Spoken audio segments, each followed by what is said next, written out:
Why do you think an event like this is so important?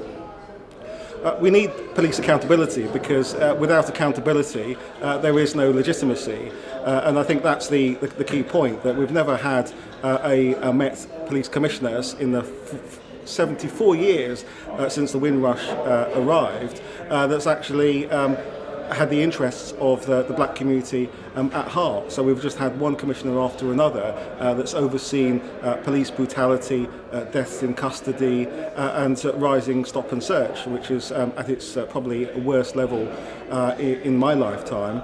So we desperately need to have accountability. We need to have a say in who the Met Commissioner is, but also we need to be sitting down, the black community, with the Met Commissioner to talk about reform.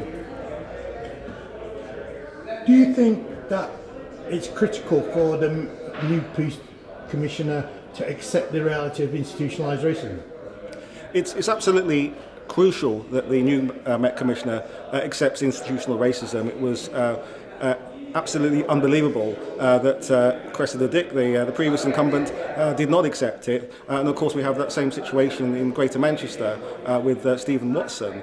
So we have, two Met Commissioners that are in complete denial of institutional racism within their own force, which really sets us back to the days before the Stephen Lawrence Macpherson inquiry. So that's the foundation. If you don't accept that institutional racism exists in your force, then what problem are you going to tackle? And if you were to give a direct message to the two candidates who are to be interviewed later this week, what would your message be? My message to the two candidates is that, there's several messages.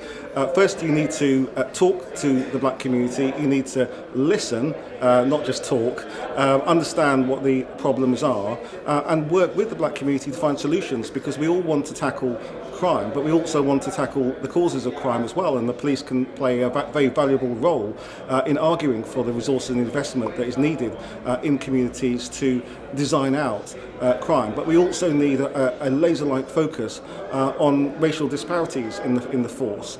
We need to make sure that stop and search is genuinely intelligence-led, and that's not just a catchphrase that's used by police to explain things when things go badly.